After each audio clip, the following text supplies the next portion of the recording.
ಆಗಿರ್ತಕ್ಕಂಥ ಬಸವರಾಜ್ ಮತ್ತಿಮೋಡ್ ಅವರು ಕೂಡ ಇದ್ದಾರೆ.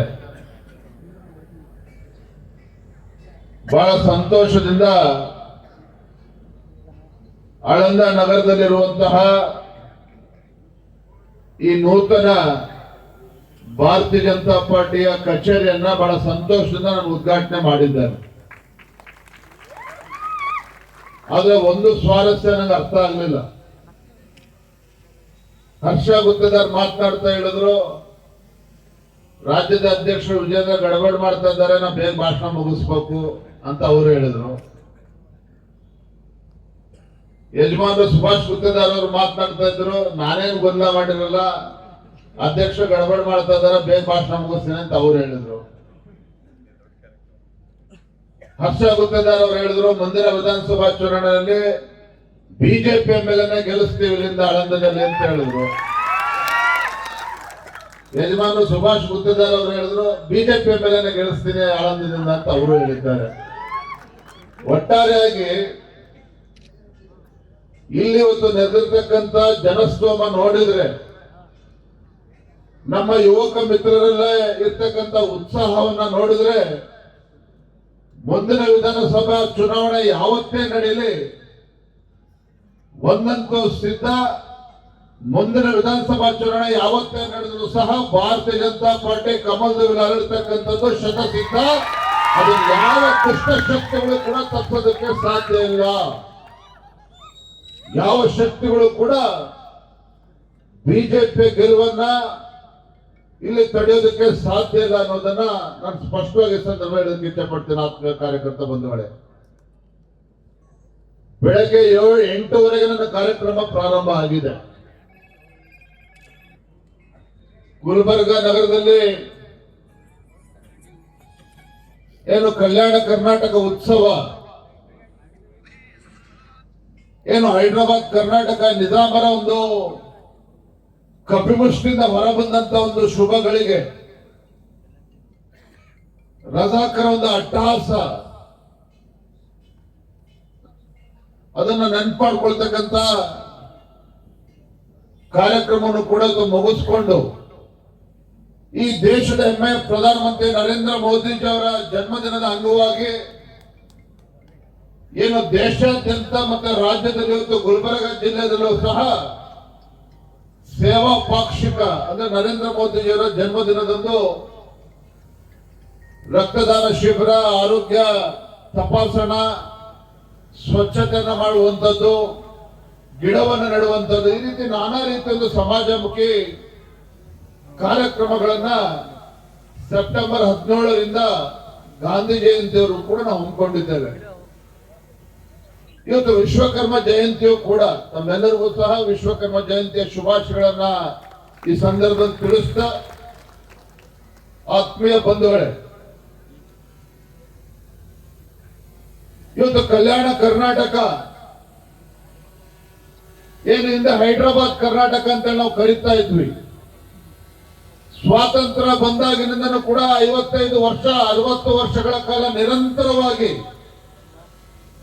ರಾಜ್ಯದಲ್ಲಿ, ದೇಶದಲ್ಲಿ ಇವತ್ತು ಕಾಂಗ್ರೆಸ್ ಪಕ್ಷ ಆಡಳಿತವನ್ನು ನಡೆಸಿರುವಂತದ್ದು. ಇವತ್ತು ನಮ್ಮ ಕರ್ನಾಟಕದ ಪರಿಸ್ಥಿತಿ ಎಲ್ಲಿಗೆ ಬಂದು ನಿಂತಿದೆ? ಮೊನ್ನೆ 2 ತಿಂಗಳ ಹಿಂದೆ ಮಲ್ಲಿಕಾರ್ಜುನ್ ಖರ್ಗೆ ಅವರು ಗುಲ್ಬರ್ಗದಲ್ಲಿ ಮಾತನಾಡ್ತಾ ಹೇಳ್ತಾ ಇದ್ರು, ಎಐಸಿಸಿಯ ರಾಷ್ಟ್ರೀಯ ಅಧ್ಯಕ್ಷರು ಮಾತನಾಡ್ತಾ ಹೇಳ್ತಾರೆ, ಮುಖ್ಯಮಂತ್ರಿಗಳು ಕೂಡ ವೇದಿಕೆ ಮೇಲಿದ್ದಾರೆ, ಅವರ ಸುಪುತ್ರರು ಜಿಲ್ಲೆಯ ಉಸ್ತುವಾರಿ ಸಚಿವರು ವೇದಿಕೆ ಮೇಲಿದ್ದಾರೆ.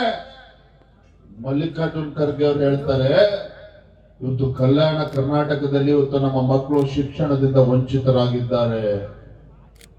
ಕಲ್ಯಾಣ ಕರ್ನಾಟಕದಲ್ಲಿ 25-30 ಸಾವಿರ ಶಿಕ್ಷಕರು ಇನ್ನೂ ಕೂಡ ಇವತ್ತು ನೇಮಕಾತಿ ಆಗಿಲ್ಲ.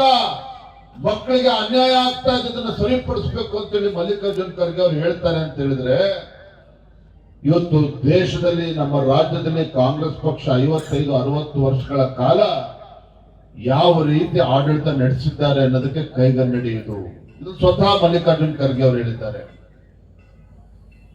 ಬಂದಳತ್ತು ಗುಲ್ಬರ್ಗ ಜಿಲ್ಲೆ ಗುಲ್ಬರ್ಗ ಜಿಲ್ಲೆನಲ್ಲಿ ಇವತ್ತು ಅಭಿವೃದ್ಧಿ ಕೆಲಸ ಆಗ್ಬೇಕು ಅಂತ ಹೇಳಿದ್ರೆ ಈ ಯೋಗ್ಯತೆಗೆ ಕಾಂಗ್ರೆಸ್ ಸರ್ಕಾರ ಇದಕ್ಕೆ ಮಾಡೋದಕ್ಕೆ ಸಾಧ್ಯ ಆಗಲಿಲ್ಲ.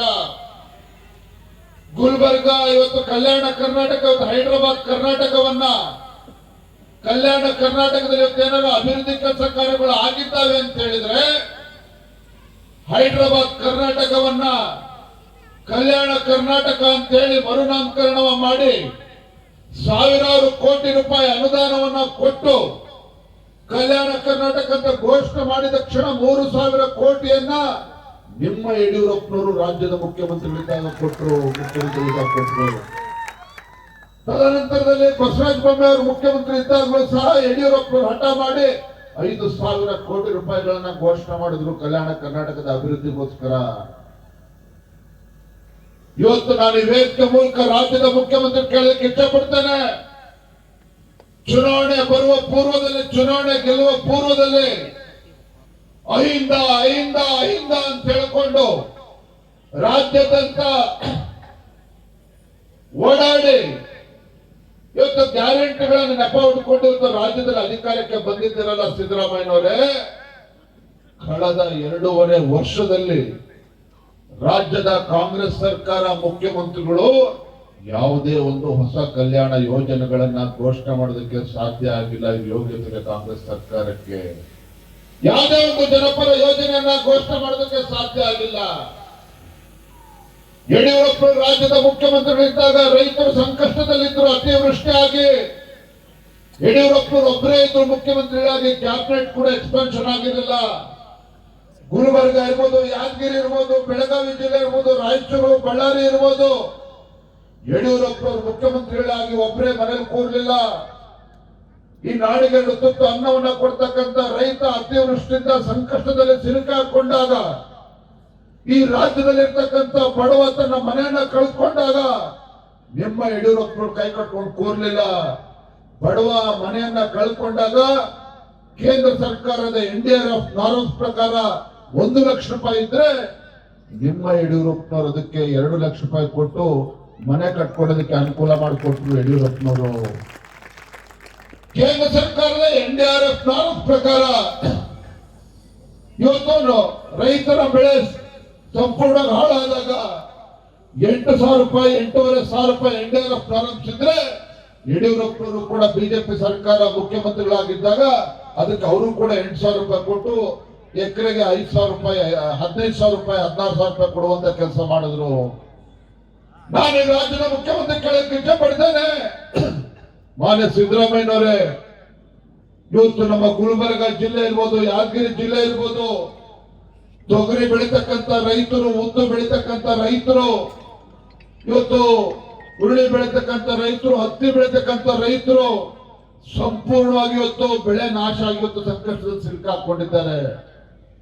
ನಾನು ನಮ್ಮ ಶಾಸಕ ಮಿತ್ರ ಇರ್ತಕ್ಕಂಥ ಬಸವರಾಜ ಬೊಮ್ಮಾಯಿ ಆಳಂದದಿಂದ ನಾವು ಯಾದಗಿರಿಯಿಂದ ಬರ್ತಾ ಅಲ್ಲಿ ಏನು ಹೊಲ ರೈತನ ಬೆಳೆ ಸಂಪೂರ್ಣ ನಾಶ ಆಗಿತ್ತು. ರೈತರ ಹೊಲಕ್ಕೆ ಭೇಟಿಯನ್ನು ಕೊಟ್ವಿ.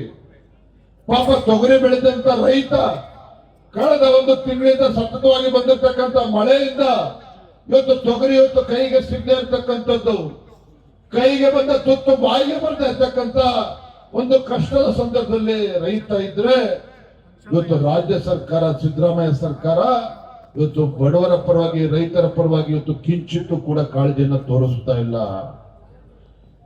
ರಾಜ್ಯದ ಮುಖ್ಯಮಂತ್ರಿಗಳಾಗಿ ರೈತರ ಸಂಕಷ್ಟಕ್ಕೆ ಸ್ಪಂದನೆ ಮಾಡುವಂತ ಕೆಲಸ ಇವತ್ತು ಸಿದ್ದರಾಮಯ್ಯನವರು ಮಾಡೋದಕ್ಕೆ ಸಾಧ್ಯ ಆಗ್ತಾ ಇಲ್ಲ. ಬಂಧುಗಳೇ, ಇದರಿಂದ ಅರ್ಥ ಆಗ್ತದೆ ರೈತನು ಇವತ್ತು ರಾಜ್ಯದಲ್ಲಿರ್ತಕ್ಕಂಥ ರೈತ ಸಂಕಷ್ಟಕ್ಕೆ ಸಿಲುಕಿ ಹಾಕೊಂಡಾಗ ರೈತರ ಕಷ್ಟಕ್ಕೆ ಸ್ಪಂದನೆ ಮಾಡಬೇಕು ಅಂತ ಹೇಳಿದ್ರೆ ಅದಕ್ಕೆ ಮಾತೃ ಹೃದಯದ ಮುಖ್ಯಮಂತ್ರಿಗಳು ಇರಬೇಕು, ಯಡಿಯೂರಪ್ಪನವರಂತ ಮುಖ್ಯಮಂತ್ರಿ ಇರಬೇಕು. ಇಂಥ ಕಾಂಗ್ರೆಸ್ ಸರ್ಕಾರದಿಂದ ಈ ನಾಡಿನ ರೈತನ ಸಂಕಷ್ಟದಿಂದ ಪಾರ್ ಮಾಡೋದಕ್ಕೆ ಸಾಧ್ಯ ಆಗೋದಿಲ್ಲ. ಏನ್ ಮಾಡ್ತಾ ಇದ್ದಾರೆ ಕಾಂಗ್ರೆಸ್ ಸರ್ಕಾರ?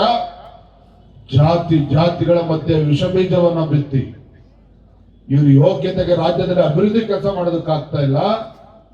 ಇವತ್ತು ಶಾಸಕರು ತನ್ನ ಕ್ಷೇತ್ರದಲ್ಲಿ ಅಭಿವೃದ್ಧಿಗೆ ಹಣವನ್ನ ತರೋದಕ್ಕೆ ಸಾಧ್ಯ ಆಗ್ತಾ ಇಲ್ಲ. ಸ್ವತಃ ನಿಮ್ಮ ಆಳಂದ ಕ್ಷೇತ್ರದ ಶಾಸಕ, ಕಾಂಗ್ರೆಸ್ ಶಾಸಕರು BR ಪಾಟೀಲ್ ಹೇಳ್ತಾರೆ, ಗ್ಯಾರಂಟಿಗಳಿಂದ ನನ್ನ ಕ್ಷೇತ್ರಕ್ಕೆ ಇವತ್ತು ಬಿಡುಗಾಸು ಕೂಡ ಸಿಗ್ತಾ ಇಲ್ಲ ಅಂತೇಳಿ ಕಾಂಗ್ರೆಸ್ ಶಾಸಕರು ಮಾತನಾಡ್ತಾರೆ ಅಂತ ಹೇಳಿದ್ರೆ, ಇಂಥ ಲಜ್ಜೆಗೆಟ್ಟ ಜನ ವಿರೋಧಿ ಕಾಂಗ್ರೆಸ್ ಸರ್ಕಾರ ಇವತ್ತು ರಾಜ್ಯದ ಜನರ ಪಾಲಿಗೆ ಇವತ್ತು ಬದುಕಿದ್ದು ಕೂಡ ಸತ್ತಂತೆ. ರಾಜ್ಯದ ರೈತರಿಗೆ ಇವತ್ತು ಬದುಕಿದ್ದು ಕೂಡ ಸತ್ತಂತೆ. ಇಂಥ ಲಜ್ಜೆಗೆಟ್ಟ ಬಡವರ ವಿರೋಧಿ ರೈತ ವಿರೋಧಿ ಕಾಂಗ್ರೆಸ್ ಸರ್ಕಾರವನ್ನ ಬುಡ ಸಮೇತ ಕಿತ್ತಾಕುವಂತ ಕೆಲಸ ವೇದಿಕೆ ಇರ್ತಕ್ಕಂಥ ಮುಖಂಡರು, ವೇದಿಕೆ ಮುಂಭಾಗದಲ್ಲಿರ್ತಕ್ಕಂಥ ನಮ್ಮ ಕಾರ್ಯಕರ್ತರು ಇವತ್ತು ಶಪಥವನ್ನು ನಾವು ಮಾಡಬೇಕಾಗಿದೆ. ನಾವು ಸಂಕಲ್ಪವನ್ನ ಮಾಡಬೇಕಾಗಿದೆ. ನರೇಂದ್ರ ಮೋದಿ ದೇಶದ ಪ್ರಧಾನಮಂತ್ರಿ ಅವರ ಜನ್ಮದಿನ, ಇಂಥ ಶುಭ ಸಂದರ್ಭ ಸಂಕಲ್ಪ ಮಾಡಬೇಕಾಗಿದೆ. ಮುಂದೆ ಯಾವತ್ತೇ ವಿಧಾನಸಭಾ ಚುನಾವಣೆ ನಡೆದರೂ ಸಹ ರಾಜ್ಯದಲ್ಲಿ ನಾನು ಇವತ್ತು ಸ್ಪಷ್ಟವಾಗಿ ಹೇಳ್ತಾ ಇದ್ದೇನೆ, ನಾನು ಕೂಡ ಯಡಿಯೂರಪ್ಪನವ್ರ ಮಗ. ಯಡಿಯೂರಪ್ಪನವ್ರು ಯಾವ ರೀತಿ ಕಾಲಿಗೆ ಚಕ್ರವನ್ನ ಕಟ್ಟಿಕೊಂಡು ರಾಜ್ಯದ ಪ್ರತಿಯೊಂದು ವಿಧಾನಸಭಾ ಕ್ಷೇತ್ರ, ಪ್ರತಿಯೊಂದು ಹಳ್ಳಿಗಳಿಗೂ ಕೂಡ ಭೇಟಿಯನ್ನ ಕೊಡ್ತಕ್ಕಂಥ ಕೆಲಸ ಮಾಡಿದ್ರು. ಯಾವ ರೀತಿ ಯಡಿಯೂರಪ್ಪನವರು ರೈತರ ಸಂಕಷ್ಟದಲ್ಲಿದ್ದಾಗ ಅವರಿಗೆ ಇವತ್ತು ಸಹಕಾರವನ್ನು ಕೊಡ್ತಕ್ಕಂಥ ಕೆಲಸವನ್ನ ಯಡಿಯೂರಪ್ಪನವ್ರು ಮಾಡಿದ್ರು. ಯಾವಾಗ ಬಡವರು ತೊಂದರೆಯಲ್ಲಿ ಸಿಲುಕಿಕೊಂಡ ಸಂದರ್ಭದಲ್ಲಿ ಯಡಿಯೂರಪ್ಪನವರಿಗೆ ಧ್ವನಿಗೂಡಿಸ್ತಕ್ಕಂಥ ಕೆಲಸವನ್ನು ಮಾಡಿದ್ದಾರೆ. ರಾಜ್ಯದ ಅಧ್ಯಕ್ಷರಾಗಿ ಯಾವ ಭಾರತೀಯ ಜನತಾ ಪಾರ್ಟಿ ಕೇವಲ ನಗರಕ್ಕೆ ಸೀಮಿತ ಆಗಿರ್ತಕ್ಕಂಥ ಪಕ್ಷ ಅಂತ ಹೇಳ್ತಾ ಇದ್ರು, ಇವತ್ತು ಹಳ್ಳಿನಲ್ಲಿ ಇವತ್ತು ಕಮಲ್ದು ಅರಳಿದೆ ಅಂತ ಹೇಳಿದ್ರೆ ಇವತ್ತು ಸನ್ಮಾನ್ಯ BS ಯಡಿಯೂರಪ್ಪನವರು, ಅನಂತ್ ಕುಮಾರ್ ಅವರು, ತಂಗ ಅವರು, ಈ ಅನೇಕ ಹಿರಿಯರ ಒಂದು ತಪಸ್ಸಿನಿಂದ ಇವತ್ತು ಭಾರತೀಯ ಜನತಾ ಪಾರ್ಟಿ ಎತ್ತರಕ್ಕೆ ಬೆಳೆದಿದೆ. ನಾನು ನಮ್ಮೆಲ್ಲ ಪಕ್ಷದ ಕಾರ್ಯಕರ್ತ ಒಂದು ಭರವಸೆನ ಕೊಡ್ತೇನೆ, ಮುಂದೆ ಯಾವತ್ತೇ ವಿಧಾನಸಭಾ ಚುನಾವಣೆ ನಡೆದರೂ ಸಹ ಭಾರತೀಯ ಜನತಾ ಪಾರ್ಟಿ ಮುಂದಿನ ವಿಧಾನಸಭಾ ಚುನಾವಣೆಯಲ್ಲಿ ಸ್ಪಷ್ಟ ಬಹುಮತದೊಂದಿಗೆ ಅಧಿಕಾರಕ್ಕೆ ತರೋದ್ರಲ್ಲಿ ಯಾವುದೇ ಒಂದು ಸಂಶಯ ಇಲ್ಲ. ಭಾರತೀಯ ಜನತಾ ಪಾರ್ಟಿ 130, 140 ಶಾಸಕರೊಂದಿಗೆ ಆಳಂದ ಕ್ಷೇತ್ರದ ಶಾಸಕರನ್ನು ಕೂಡ ಸೇರಿಸಿಕೊಂಡು ಬಿಜೆಪಿ 130, 140 ಶಾಸಕರೊಂದಿಗೆ ರಾಜ್ಯದಲ್ಲಿ 2028 ವಿಧಾನಸಭಾ ಚುನಾವಣೆಯಲ್ಲಿ ಸ್ಪಷ್ಟ ಬಹುಮತದೊಂದಿಗೆ ಅಧಿಕಾರಕ್ಕೆ ತರತಕ್ಕಂಥ ಸಂಕಲ್ಪನ ಮಾಡಿದ್ದೇನೆ. ಹಾಗಾಗಿ ನಾನು ಇವತ್ತು ಕರ್ನಾಟಕ ರಾಜ್ಯದಲ್ಲಿ ಇವತ್ತು ಸ್ಪಷ್ಟ ಬಹುಮತ ಅಧಿಕಾರಕ್ಕೆ ಬರಬೇಕು ಅಂತ ಹೇಳಿದ್ರೆ ಗುಲ್ಬರ್ಗ ಜಿಲ್ಲೆಯೂ ಸೇರಿದಂತೆ ಕಲ್ಯಾಣ ಕರ್ನಾಟಕದಲ್ಲಿ ಅತಿ ಹೆಚ್ಚು ಶಾಸಕರನ್ನ ಗೆಲ್ಲಿಸ್ತಕ್ಕಂಥ ಕೆಲಸ ಆಗಬೇಕಾಗಿದೆ. ಆ ನಿಟ್ಟಿನಲ್ಲಿ ಕೂಡ ನಾನು ಹೆಚ್ಚೆಚ್ಚು ಪ್ರವಾಸನ ಮಾಡ್ತೇನೆ. ನಾನು ಕೂಡ ಈ ರಾಜ್ಯದ ಅಧ್ಯಕ್ಷ ಅಲ್ಲ, ಪಕ್ಷದ ಭಾರತೀಯ ಜನತಾ ಪಾರ್ಟಿ ಒಬ್ಬ ಕಾರ್ಯಕರ್ತನಾಗಿ ನಮ್ಮ ಸಾಮಾನ್ಯ ಕಾರ್ಯಕರ್ತರಿಗೂ ಕೂಡ ಹೆಗ್ಲು ಕೊಟ್ಟು ದುಡಿತಕ್ಕಂಥ ಕೆಲಸನ ಪ್ರಾಮಾಣಿಕವಾಗಿ ಮಾಡ್ತೇನೆ. ವೇದಿಕೆ ಇರ್ತಕ್ಕಂಥ ನಮ್ಮ ಪಕ್ಷದ ಮುಖಂಡರ ಒಂದೇ ಒಂದು ವಿನಂತಿಯನ್ನ ಮಾಡ್ತೇನೆ. ಇನ್ನೇನು ಕೆಲವು ತಿಂಗಳುಗಳಲ್ಲಿ ಜಿಲ್ಲಾ ಪಂಚಾಯತಿ, ತಾಲೂಕ್ ಪಂಚಾಯತಿ, ಸ್ಥಳೀಯ ಚುನಾವಣೆಗಳು ಬರ್ತದೆ. ನಮ್ಮ ಕಾರ್ಯಕರ್ತರ ಚುನಾವಣೆ ಬರ್ತದೆ. ನಾನು ಶಾಸಕ ಆಗ್ಬೇಕು, ನಾನು ಸಂಸದ ಆಗ್ಬೇಕು, ನಾನು MLC ಆಗ್ಬೇಕು ಅಂತ ಹೇಳಿದ್ರೆ ವೇದಿಕೆ ಮುಂಭಾಗದಲ್ಲಿರ್ತಕ್ಕಂಥ ನಮ್ಮ ದೇವದುರ್ಗವಾಗಿರ್ತಕ್ಕಂಥ ಕಾರ್ಯಕರ್ತರು ಹಗಲು ರಾತ್ರಿ ತಮ್ಮ ತನು, ಮನ, ಧನ ಎಲ್ಲವನ್ನೂ ಅರ್ಪಿಸಿ ನಮ್ಮನ್ನ ಗೆಲ್ಲಿಸ್ತಕ್ಕಂಥ ಕೆಲಸವನ್ನು ಮಾಡ್ತಾರೆ. ಹಾಗಾಗಿ ನಾನು ವೇದಿಕೆ ಇರ್ತಕ್ಕಂಥ ಎಲ್ಲ ಮುಖಂಡರಲ್ಲಿ ವಿನಂತಿ ಮಾಡ್ತೇನೆ, ನಮ್ಮ ಕಾರ್ಯಕರ್ತರ ಚುನಾವಣೆ, ಜಿಲ್ಲಾ ಪಂಚಾಯತಿ, ತಾಲೂಕ್ ಪಂಚಾಯತಿ, ಗ್ರಾಮ ಪಂಚಾಯತಿ ಚುನಾವಣೆ ಬಂದಂತ ಸಂದರ್ಭದಲ್ಲಿ ಯಾರು ಹೊಟ್ಟೆ ತುಂಬಿದೆ ಅವ್ರಿಗೆ ಅವಕಾಶ ಕೊಡಬೇಡಿ. ಯಾರು ಪಕ್ಷಕ್ಕೆ ಹಲವಾರು ವರ್ಷಗಳಿಂದ ಇವತ್ತು ಕಾಲಲ್ಲಿರ್ತಕ್ಕಂಥ ಚಪ್ಪಲಿಯನ್ನ ಸೌಲ್ಸ್ಕೊಂಡು ಪಕ್ಷವನ್ನ ಕಟ್ತಕ್ಕಂಥ ಕೆಲಸ ಮಾಡ್ತಾ ಇದ್ದಾರೆ ಅಂತ ಕಾರ್ಯಕರ್ತರನ್ನ ಗುರುತಿಸಿ, ಪಕ್ಷದ ನಿಷ್ಠಾವಂತ ಕಾರ್ಯಕರ್ತರನ್ನ ಗುರುತಿಸಿ, ಆ ಪಕ್ಷದ ನಿಷ್ಠಾವಂತ ಕಾರ್ಯಕರ್ತರಿಗೆ ಇವತ್ತು ಹಣಕಾಸಿನ ಪರಿಸ್ಥಿತಿ ಸರಿಯಾಗಿಲ್ಲದೆ ಹೋದ್ರೂ ಪರವಾಗಿಲ್ಲ, ನಾವುಗಳು ಅವ್ರಿಗೆ ಶಕ್ತಿ ತುಂಬಿ ಅಂತ ಪ್ರಾಮಾಣಿಕ ಕಾರ್ಯಕರ್ತನ ಗೆಲ್ಲಿಸ್ತಕ್ಕಂಥ ಕೆಲಸವನ್ನ ನಾವು ಎಲ್ಲರೂ ಸೇರಿ ಮಾಡೋಣ ಅನ್ನೋ ಮಾತನ್ನ ಸಂದರ್ಭದಲ್ಲಿ ಹೇಳ್ತಾ ತುಂಬಾ ಸಂತೋಷ ಆಗಿದೆ. ಬಹಳ ದಿನಗಳ ನಂತರ, ಬಹಳ ದಿನಗಳಲ್ಲ, ರಾಜ್ಯದ ಅಧ್ಯಕ್ಷನಾದ ಮೇಲೆ ಮೊದಲ ಬಾರಿಗೆ ನಾನು ಆಳಂದ ವಿಧಾನಸಭಾ ಕ್ಷೇತ್ರಕ್ಕೆ ಬಂದಿದ್ದೇನೆ. ಬಂದಂತ ಸಂದರ್ಭದಲ್ಲಿ ನಮ್ಮ ಯುವಕ ಮಿತ್ರರು ಬಹಳ ಸಂತೋಷದಿಂದ ಕುಣಿದು ಕುಪ್ಪಳಿಸಿ ನನ್ನನ್ನು ಸ್ವಾಗತ ಮಾಡಿದ್ದೀರಿ. ಹಿರಿಯರೆಲ್ಲರೂ ಸಹ ನಮ್ಮ ರಾಜ್ಯದ ಅಧ್ಯಕ್ಷರು ಬರ್ತಾರೆ, ನಮ್ಮ ಯಡಿಯೂರಪ್ಪ ಮಗ ಬರ್ತಾರೆ ಅಂತ ಬಹಳ ಸಂತೋಷದಿಂದ ಎಲ್ಲರೂ ಕೂಡ ಬಂದಿದ್ದೀರಿ.